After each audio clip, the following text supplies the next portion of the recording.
के लंगर की तैयारी हो रही है जी।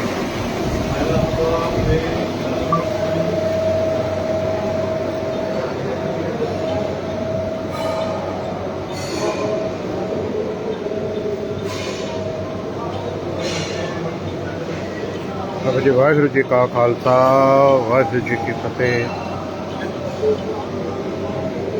बाबा जस्सा सिंह जी लंगर की सेवा बाबा जी के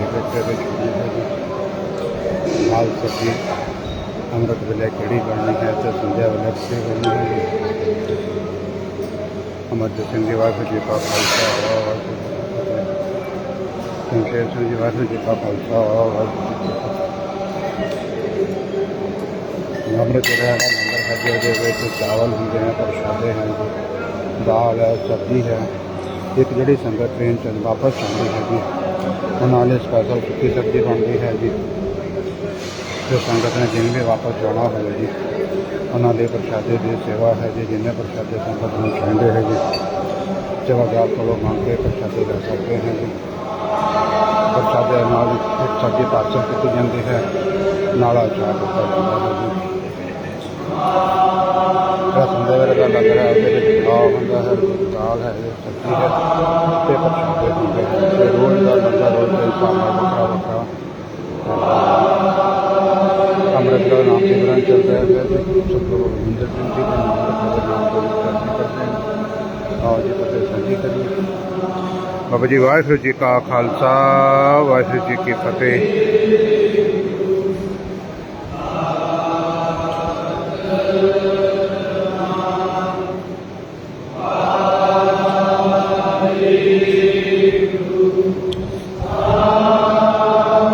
वधिया वीडियो बनती बाबा जी भी देखा ना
सारे पिछड़ जाके जाके किसी भी गुरु प्यारे ने ना निकल के नहीं जाना है। पूरी सतगुरां दी किरपा नाल बख्शिश नाल पूरी 6 बजे तक नाम झाजरी लगा के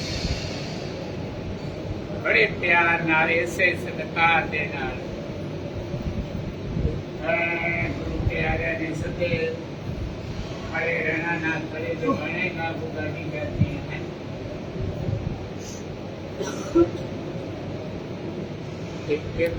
ਜਿਹੜੇ बैठे ਹੁੰਦੇ ना गुरु प्यारे सारे उठ के नाम से खड़े होकर हाजिरी लगा के बड़े आराम नाल इसे प्रेम नाल बहुत रल के गुरु की संगत की आवाज आ रही है। इस तरह सतगुरां की कृपा दया बनी रहे। ये वेखो ना कितनी वड्डी कृपा सतगुरां दी। गुरु प्यारे ਸਾਰੇ ਗੁਰੂ ਘਰ ਦੇ ਜ਼ਿੰਮੇਵਾਰ ਚੌਕੀਦਾਰ, ਗੁਰੂ ਘਰ ਦੇ ਸੇਵਾਦਾਰ, ਇਸ ਸ਼ਹਿਰ 'ਚ ਰਹਿਣ ਵਾਲੀਆਂ, ਗੁਰੂ ਕੀ ਨਗਰੀ 'ਚ ਰਹਿਣ ਵਾਲੀਆਂ ਗੁਰੂ ਪਿਆਰੀਆਂ ਸੰਗਤਾਂ, ਗੁਰੂ ਪਿਆਰੇ ਪਰਿਵਾਰ, ਛੋਟੇ ਛੋਟੇ ਬੱਚੇ ਬੱਚੀਆਂ, ਨੌਜਵਾਨ ਬੱਚੇ ਨੌਜਵਾਨ ਬੱਚੀਆਂ, ਬਜ਼ੁਰਗ ਮਾਤਾ, ਗੁਰੂ ਕੀ ਸੰਗਤ, ਗੁਰੂ ਮਹਾਰਾਜ ਪਾਤਸ਼ਾਹ ਜੀ ਨੇ ਯਾਤਰਾ ਦਾ ਸਮਾਂ, ਦਰਸ਼ਨਾਂ ਦਾ ਸਮਾਂ, ਹਾਜ਼ਰੀ ਭਰਨ ਦਾ ਸਮਾਂ ਬਖਸ਼ਿਆ। ਸਾਰੇ ਗੁਰੂ ਪਿਆਰੇ, ਭਾਵੇਂ ਝੜੀ ਵੀ ਲੱਗੀ ਆ ਤੇ ਮੀਂਹ ਰਾਤ ਦਾ ਇੱਕ ਟੁੱਕ ਪੈ ਰਿਹਾ, ਪਰ ਸਤਿਗੁਰਾਂ ਦੀ ਕਿਰਪਾ ਨਾਲ ਆਪ ਜੀ ਨੇ ਨਿਯਮ ਨਹੀਂ ਟੁੱਟਣ ਦਿੱਤਾ। ਬਹੁਤ ਵੱਡਾ ਤਰਸ ਹੈ ਸਤਿਗੁਰਾਂ ਦਾ ਆਪਣੇ ਸਾਰਿਆਂ ਤੇ, ਬਹੁਤ ਵੱਡੀ ਇਹ ਤਰਸ ਗੁਰੂ ਸਾਹਿਬ ਦੀ ਕਿਰਪਾ ਵਾ। ਨਹੀਂ ਤਾਂ ਕਹੀ ਨਾ ਵੇਖੋ ਅੱਜ ਮੀਂਹ ਪੈਣ ਡਿਆ, ਅੱਜ ਕੀ ਜਾਣਾ, ਅੱਜ ਮੀਂਹ ਪੈਣ ਡਿਆ, ਬਰਸਾਤ ਪੈਣ ਡਈ ਆ। ਆ ਜਿਹੜਾ ਗੁਰੂ ਪਾਤਸ਼ਾਹ ਜੀ ਨੇ ਗੁਰਮੁਖੋ ਪਿਆਰਿਓ ਆ ਨਿਸ਼ਾਨਾ ਤੇ ਆ ਜਿਹੜਾ ਨਿਯਮ ਬਖਸ਼ਿਆ ਨਾ, ਇਸੇ ਨਿਯਮ ਦੀ ਪਾਲਣਾ ਭਗਤ ਫਰੀਦ ਜੀ ਨੇ ਕੀਤੀ ਸੀ। ਬਾਬਾ ਫਰੀਦ ਜੀ ਨੇ ਰੋਜ਼ ਮੁਰਸ਼ਿਦ ਦਾ ਇਸ਼ਨਾਨ ਕਰਾਉਂਦੇ ਸੀ, ਜਿਹੜੇ ਉਹਨਾਂ ਦੇ ਪੀਰ ਸੀ। ਗਰਮ ਪਾਣੀ ਕਰਨਾ, ਉਹਨਾਂ ਦਾ ਆਪ ਇਸ਼ਨਾਨ ਕਰਾਉਣਾ। ਇਹ ਵੇਖੋ ਸਤਿਗੁਰਾਂ ਦੀ ਕਿਰਪਾ। ਬੇਨਤੀ ਆ ਜਿਹੜਾ ਨਿਯਮ ਆ, ਇਹ ਕਿਹੜਾ ਪਰਮੇਸ਼ਰ ਦੀ ਵਰਤਦੀ ਆ। ਇਹ ਰੋਜ਼ ਪਹਿਲਾਂ ਆਪ ਜੀ ਬਜ਼ੁਰਗਾਂ ਨੂੰ ਪਤਾ ਵਾ, ਵੀ ਚੁੱਲ੍ਹਿਆਂ ਜਿਵੇਂ ਨਾ ਘਰਾਂ 'ਚ ਅੱਗ ਦਬਾ ਕੇ ਰੱਖਦੇ ਸੀ, ਸਵੇਰੇ ਉਹ ਹੀ ਬਾਲਦੇ ਸੀ। ਤੇ ਬਾਬਾ ਫਰੀਦ ਜੀ ਨੇ ਰਾਤ ਨੂੰ ਅੱਗ ਦਬਾ ਕੇ ਰੱਖੀ ਆ। ਮੀਂਹ ਪੈ ਗਿਆ, ਬਰਸਾਤ ਪੈ ਗਈ, ਅੱਗ ਸਾਰੀ ਬੁਝ ਗਈ। ਇਸ਼ਨਾਨ ਕਰ ਲਈ, ਮੁਰਸ਼ਿਦ ਦਾ ਕੋਈ ਸਾਧਨ ਨਹੀਂ। ਤੇ ਦੂਰ ਦਰਾਡੇ ਨਿਗਾਹ ਮਾਰੀ, ਇੱਕ ਦੀਵਾ ਨਜ਼ਰੀ ਪਿਆ, ਦੀਵਾ ਜਗ ਰਿਹਾ। ਬਾਬਾ ਫਰੀਦ ਜੀ ਉਧਰ ਚਲੇ ਗਏ ਆ। ਇਹ ਅੱਗ ਲਿਆ ਕੇ, ਅੱਗ ਬਾਲ ਕੇ ਮੁਰਸ਼ਿਦ ਦਾ, ਪੀਰ ਜੀ ਦਾ ਇਸ਼ਨਾਨ ਕਰਾਉਣਾ। ਇਸੇ ਤਰ੍ਹਾਂ ਵੇਖੋ ਨਾ ਕਿਣਮਿਣ ਹੋ ਰਹੀ ਆ ਕਿ ਜਾ ਕੇ ਜਦੋਂ ਵੇਖਿਆ, ਉਦੋਂ ਜਿਹੜੇ ਘਰ ਦੀਵਾ ਜਗ ਰਿਹਾ ਸੀ ਉਹ ਵੇਸਵਾ ਦਾ ਘਰ। ਬਾਬਾ ਫਰੀਦ ਜੀ ਨੇ ਜਾ ਕੇ ਧੋਖਾ ਦਿੱਤਾ ਵਾ। ਬੀਬੀ ਜੀ ਬਾਹਰ ਨਿਕਲੇ, ਬੂਹਾ ਖੋਲਿਆ, ਵੇਖਿਆ ਭਗਤ ਜੀ ਆਏ। ਬੀਬੀ ਜੀ ਅੱਗ ਚਾਹੀਦੀ ਆ, ਮੁਰਸ਼ਿਦ ਜੀ ਦਾ ਇਸ਼ਨਾਨ ਕਰਾਉਣਾ। ਦੇਖੋ ਸਤਿਗੁਰਾਂ ਦੀ ਕਿਰਪਾ, ਪਰਮੇਸ਼ਰ ਦੀ, ਪਰਮਾਤਮਾ ਦੀ। ਗੁਰ ਪਰਮੇਸ਼ਰ ਇੱਕੋ ਜਾਣ। ਤੇ ਕਹਿੰਦੇ ਮਾਂ ਬੀਬੀ ਕਹਿਣ ਲੱਗੀ ਆ ਮਿਲ ਜੇਗੀ। ਜਦੋਂ ਅੰਦਰ ਗਏ ਆ ਵੇਖਿਆ ਵੀ ਇਹਨਾਂ ਦਾ ਤੇ ਭਗਤਾਂ ਵਾਲਾ ਲਿਬਾਸ ਆ। ਬੀਬੀ ਕਹਿਣ ਲੱਗੀ ਭਗਤ ਜੀ ਅੱਗ ਦੀ ਕੀਮਤ ਦੇਣੀ ਪੈਂਦੀ, ਕਿੰਨੀ? ਇੱਕ ਆਨਾ ਦੇਣਾ ਪੈਣਾ, ਫੇਰ ਇਹ ਅੱਗ ਮਿਲੂਗੀ। ਬਾਬਾ ਫਰੀਦ ਜੀ ਕਹਿਣ ਲੱਗੇ ਮਾਤਾ ਜੀ, ਬੀਬੀ ਜੀ ਮੇਰੇ ਕੋਲ ਤੇ ਇੱਕ ਆਨਾ ਹੈ ਹੀ ਨਹੀਂ, ਪਹਿਲਾਂ ਵੇਖੋ ਨਾ ਆਪਦੀ ਬਜ਼ੁਰਗਾਂ ਨੂੰ ਪਤਾ ਆਨੇ ਹੁੰਦੇ ਸੀ, ਮੋਰੀ ਵਾਲਾ ਪੈਸਾ ਹੁੰਦਾ ਸੀ, ਟਕਾ ਹੁੰਦਾ ਸੀ। ਕਿ ਬਾਬਾ ਫਰੀਦ ਜੀ ਕਹਿਣ ਲੱਗੇ, ਬੀਬੀ ਜੀ ਮੇਰੇ ਕੋਲ ਤੇ ਆਨਾ ਇੱਕ ਵੀ ਨਹੀਂ ਗਾ। ਅੱਛਾ ਫਿਰ ਆਪ ਕੀਮਤ ਦੇਣੀ ਪੈਣੀ ਆ। ਬਾਬਾ ਫਰੀਦ ਜੀ ਕਹਿਣ ਲੱਗੇ, ਬੀਬੀ ਜੀ ਜੇ ਆਨਾ ਚਾਹੀਦਾ ਤੇ ਮੇਰੀ ਅੱਖ ਦਾ ਆਨਾ ਕੱਢ ਲਓ।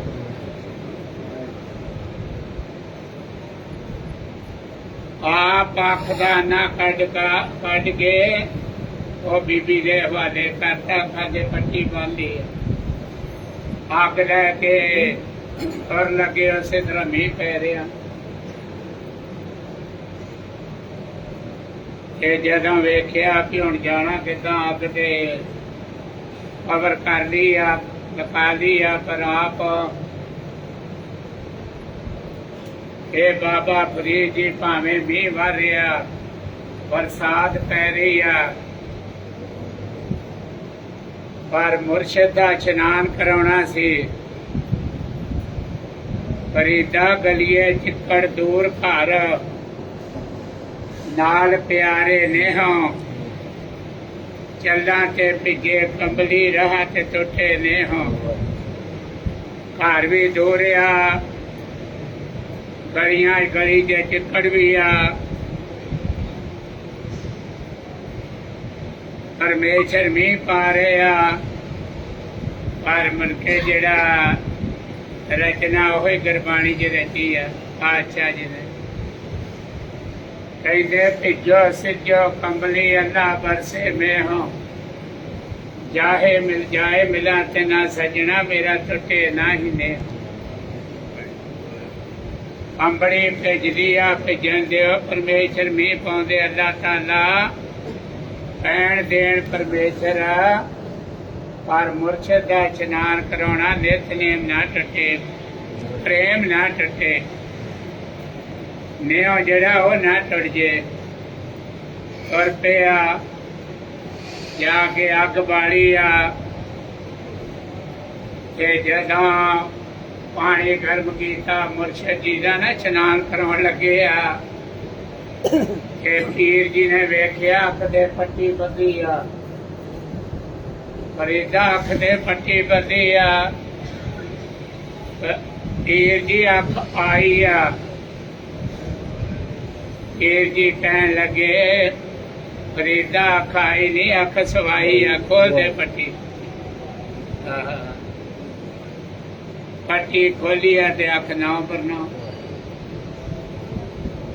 ਕਿੱਡੀ ਵੱਡੀ ਕਿਰਪਾ ਬੇਨਤੀ ਆ। ਇਹ ਵੇਖੋ ਆਪ ਜੀ ਨੇ ਸਾਰਿਆਂ ਨੇ ਜੋ ਕੁਝ ਚੱਲ ਰਿਹਾ ਨਿਯਮ ਦੇ ਵਿੱਚ, ਇਹ ਗੁਰੂ ਪਾਤਸ਼ਾਹ ਜੀ ਦੀ ਕਿਰਪਾ ਬਖਸ਼ਿਸ਼ ਆ, ਇਹ ਤਰਸਿਆ ਗੁਰੂ ਸਾਹਿਬ ਜੀ ਦਾ। ਇਹ ਕਈ ਵੇਖੋ ਨਾ ਵਿਚਾਰੇ ਉਹੋ ਜਿਹੇ ਗੁਰੂ ਘਰ ਰਹਿੰਦੇ ਨੇ, ਮੀਂਹ ਪੈਣ ਡਿਆ, ਰਾਜ ਭੇਜੀ ਨਾ ਜਾਈਏ, ਉਹ ਬਾਹਰ ਆਉਣਾ ਕਮਰੇ ਚੋਂ ਕਿਤੇ ਭੇਜੀ ਨਾ ਜਾਈਏ। ਇਹ ਵੇਖੋ ਸਤਿਗੁਰਾਂ ਦੀ ਕਿਰਪਾ ਜੀ ਦੇ ਆਪਾਂ ਸਾਰਿਆਂ ਕਿ ਤਰਸਿਆ ਸਤਿਗੁਰਾਂ ਦਾ। ਇਹ ਗੁਰੂ ਮਹਾਰਾਜ ਪਾਤਸ਼ਾਹ ਜੀ ਦੇ ਚਰਨਾਂ 'ਚ ਇਹੋ ਗੁਰਮੁਖੋ ਪਿਆਰ, ਸਾਰੀ ਗੁਰੂ ਕੀ ਸੰਗਤ ਦੇ ਚਰਨਾਂ 'ਚ ਇਹੋ ਹੱਥ ਜੋੜ ਕੇ ਬੇਨਤੀ ਆ, ਆਪਾਂ ਇਹੋ ਹੀ ਸਤਿਗੁਰਾਂ ਦੇ ਚਰਨਾਂ 'ਚ ਮਹਾਰਾਜ ਸ੍ਰੀ ਗੁਰੂ ਗ੍ਰੰਥ ਸਾਹਿਬ ਸੱਚੇ ਪਾਤਸ਼ਾਹ ਦੀਨ ਦੁਨੀਆ ਦੇ ਮਾਲਕ ਆ, ਦਸਾਂ ਪਾਤਸ਼ਾਹੀਆਂ ਜਿਹਦੇ ਆਤਮਕ ਸਰੂਪ ਵਰਤਾ ਗੱਡੀ ਤੇ ਬਿਰਾਜਮਾਨ, 11 ਪਾਤਸ਼ਾਹੀਆਂ ਇੱਕ ਜੋਤ, ਗੁਰ ਪਰਮੇਸ਼ਰ ਇੱਕੋ ਜਾਣ। ਇਹ ਆਪਾਂ ਸਤਿਗੁਰਾਂ ਦੇ ਚਰਨਾਂ 'ਚ ਨਾ ਗੁਰਮੁਖੋ ਹੱਥ ਜੋੜ ਕੇ ਬੇਨਤੀ ਸਾਰੇ ਗੁਰੂ ਪਿਆਰਿਆਂ ਦੇ ਇਹੋ ਹੀ ਆਪਾਂ ਅਰਦਾਸ ਕਰਨੀ, ਗੁਰੂ ਮਹਾਰਾਜ ਸੱਚੇ ਪਾਤਸ਼ਾਹ ਜੀ ਆਪ ਜੀ ਕਿਰਪਾ ਰੱਖਿਓ, ਤਰਸ ਰੱਖਿਓ, ਸਿਰਾਂ ਤੇ ਮਿਹਰ ਭਰਿਆ ਹੱਥ ਰੱਖਿਓ। ਆਪ ਜੀ ਨੇ ਜੋ ਕੁਦਰਤ ਦੇ ਨਿਯਮ ਬਣਾਏ ਆ, ਸਾਰੇ ਦਿਨ ਭਲੇ ਆ ਰੁੱਤਾਂ ਭਲੀਆਂ, ਚਿਤਵਾਰ ਨਾ ਜੋਗੀ ਜਾਣੇ ਰੁੱਤ ਮਾਹੁਨਾ। ਕਿ ਆਏ ਕਿਰਪਾ ਰੱਖਿਓ, ਜੋ ਆਪ ਜੀ ਨੇ ਕੁਦਰਤ ਦੇ ਨਿਯਮ ਬਣਾਏ ਸਾਰੇ ਦਿਨ ਭਲੇ ਆ, ਪਰ ਆ ਕਿਰਪਾ ਰੱਖਿਓ ਸਾਡੇ ਲਈ ਉਹ ਦਿਨ ਭਾਗਾ ਨਾ ਜੇ ਜਿਸ ਦਿਨ ਜੀ ਅਸੀਂ ਆਪ ਜੀ ਦੇ ਦਰਸ਼ਨਾਂ ਤੋਂ, ਆਪ ਜੀ ਦੀ ਸੰਗਤ ਦੀ ਹਾਜ਼ਰੀ ਤੋਂ, ਨਾਮ ਤੋਂ ਵਾਂਝੇ ਰਹਿ ਜੀਏ, ਨਿਤਨੇਮ ਤੋਂ ਵਾਂਝੇ ਰਹਿ। ਆ ਕਿਰਪਾ ਰੱਖਿਓ ਸਾਡੇ, ਆਪ ਜੀ ਦੀ ਕਿਰਪਾ ਦੇ ਨਾਲ ਨਿਯਮ ਨਿਭਣਾ। ਤੇ ਸਾਰੇ ਗੁਰੂ ਪਿਆਰਿਆਂ ਦੇ ਨਾ ਬਹੁਤ ਵੱਡਾ ਤਰਸਿਆ ਗੁਰੂ ਪਾਤਸ਼ਾਹ ਜੀ ਕਿਰਪਾ ਕਰਕੇ, ਸਾਰੇ ਕਾਰਜ ਕਿਰਪਾ ਕਰਕੇ, ਸਤਿਗੁਰਾਂ ਦੀ ਕਿਰਪਾ ਨਾਲ ਹੀ ਕਾਰਜ ਚੱਲ ਰਹੇ ਆ। ਗੁਰੂ ਪਾਤਸ਼ਾਹ ਆਪ ਹੀ ਸਾਰਾ ਕੁਝ ਕਰਾ ਰਹੇ ਆ। ਜਿਸ ਕਾ ਕਾਰਜ ਤੇ ਨਹੀਂ ਕੀਆ ਮਾਨਸ ਕਿਆ ਵਿਚਾਰਾ ਰਾਮ। ਜੋ ਵੀ ਸਤਿਗੁਰਾਂ ਦੇ ਦਰਾਂ ਘਰਾਂ ਦੇ ਕਾਰਜ ਆਲ ਵਰਲਡ ਦੇ ਵਿੱਚ ਸਤਿਗੁਰਾਂ ਦੀ ਕਿਰਪਾ ਨਾਲ ਤੇ ਗੁਰੂ ਕੀ ਸੰਗਤ ਦੇ ਸਹਿਯੋਗ ਦੇ ਨਾਲ, ਤਨ ਕਰਕੇ, ਮਨ ਕਰਕੇ ਤੇ ਧਨ ਕਰਕੇ, ਕਿ ਬਹੁਤ ਵੱਡਾ ਤਰਸਿਆ ਗੁਰੂ ਮਹਾਰਾਜ ਸੱਚੇ ਪਾਤਸ਼ਾਹ ਹੋਈ ਕਿਰਪਾ ਰੱਖਣਾ। ਚੌਕੀਦਾਰੇ ਵਾਲੀਆਂ ਭਾਵਨਾ ਬਣਾਈ ਰੱਖਣਾ। ਗੁਰੂ ਮਹਾਰਾਜ ਸੱਚੇ ਪਾਤਸ਼ਾਹ ਸਤਿਬੁੱਧੀਆਂ ਬਖਸ਼ਣਾ। ਜ਼ਿੰਦਗੀ ਦਾ ਸਫ਼ਰ ਤੈਅ ਕਰਦਿਆਂ ਆਏ ਕਿਰਪਾ ਰੱਖਣਾ। ਕਿਤੇ ਕੋਈ ਠੇਡਾ ਨਾ ਲੱਗ ਜੇ, ਕੋਈ ਗਲਤੀ ਨਾ ਹੋ ਜੇ, ਕੋਈ ਅਵਗਿਆ ਨਾ ਹੋ ਜੇ। ਕਿ ਸਾਰੇ ਗੁਰੂ ਪਿਆਰੇ ਬੇਨਤੀਆਂ ਪ੍ਰਵਾਨ ਕਰਦੇ ਆ। ਇਸੇ ਤਰ੍ਹਾਂ ਬੜੇ ਪਿਆਰ ਨਾਲ, ਸਤਿਕਾਰ ਨਾਲ ਸਾਰੇ ਗੁਰੂ ਪਿਆਰਿਆਂ ਨੇ ਇਸੇ ਤਰ੍ਹਾਂ ਆਪਾਂ ਨਾਮ ਦੀ ਆਵਾਜ਼ ਆਉਣੀ ਚਾਹੀਦੀ ਆ, ਨਿੱਕੀ ਆਵਾਜ਼ ਨਾਲ। ਇਸੇ ਤਰ੍ਹਾਂ ਸਾਰਿਆਂ ਨੇ ਰਲ ਕੇ ਹੁਣ ਤੌਰ ਤੇ ਸ਼ੁਰੂਆਤ ਹੁੰਦੀ ਤਰ੍ਹਾਂ ਸਾਰੇ ਗੁਰੂ ਪਿਆਰੇ ਨੇ ਬੋਲਣਾ ਵਾ। ਇੱਕ ਵਾਰੀ ਬੋਲ ਕੇ ਨਾਲ ਦੂਜੀ ਵਾਰੀ ਫਿਰ ਮੂੰਹ 'ਚ ਬੋਲਣਾ। ਬਾਅਦ ਇੱਧਰੋਂ ਸਾਰੇ ਗੁਰੂ ਪਿਆਰਿਆਂ ਨੇ ਇੱਕਦਮ ਸੱਤ ਕਰਕੇ, ਸੱਸੇ ਨੂੰ ਕੰਨਾ ਨਹੀਂ ਲਾਉਣਾ, ਕੱਕੇ ਨੂੰ ਸਿਹਾਰੀ ਆ। ਇੱਕ ਵਾਰੀ ਨਾਲ ਰਲ ਕੇ ਦੂਜੀ ਵਾਰੀ ਫਿਰ ਮੂੰਹ 'ਚ ਬੋਲਣਾ। ਨਵੀਂ ਗੁਰੂ ਕੀ ਸੰਗਤ ਰਲਦੀ ਆ। ਮਹਾਰਾਜ ਦੇ ਨਾਮ ਦੀਆਂ ਦਾਤਾਂ ਬਖਸ਼ੀਆਂ, ਹਾਜ਼ਰੀਆਂ ਲੱਗਣ ਡੀਆਂ। ਕੋਈ ਵੀ ਗੁਰੂ ਪਿਆਰਾ ਅੱਗੇ ਪਿੱਛੇ ਬੋਲਦਾ, ਉਹਨੂੰ ਬੜੇ ਪਿਆਰ ਨਾਲ, ਪ੍ਰੇਮ ਨਾਲ ਸਮਝਾ ਦੇਣਾ ਹੈ ਕਿ ਇਹਨੂੰ ਗੁੱਸੇ ਨਾਲ ਨਹੀਂ ਪੈਣਾ। ਇਹ ਸਾਰਿਆਂ ਨੇ ਰਲ ਕੇ ਸਤਿਨਾਮ ਵਾਹਿਗੁਰੂ, ਸਤਿਨਾਮ ਵਾਹਿਗੁਰੂ, ਸਤਿਨਾਮ ਵਾਹਿਗੁਰੂ। ਸਤਿਨਾਮ ਵਾਹਿਗੁਰੂ, ਸਤਿਨਾਮ ਵਾਹਿਗੁਰੂ, ਸਤਿਨਾਮ ਵਾਹਿਗੁਰੂ, ਸਤਿਨਾਮ ਵਾਹਿਗੁਰੂ, ਸਤਿਨਾਮ ਵਾਹਿਗੁਰੂ, ਸਤਿਨਾਮ ਵਾਹਿਗੁਰੂ। ਸਤਿਨਾਮ ਵਾਹਿਗੁਰੂ, ਸਤਿਨਾਮ ਵਾਹਿਗੁਰੂ, ਸਤਿਨਾਮ ਵਾਹਿਗੁਰੂ, ਸਤਿਨਾਮ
ਵਾਹਿਗੁਰੂ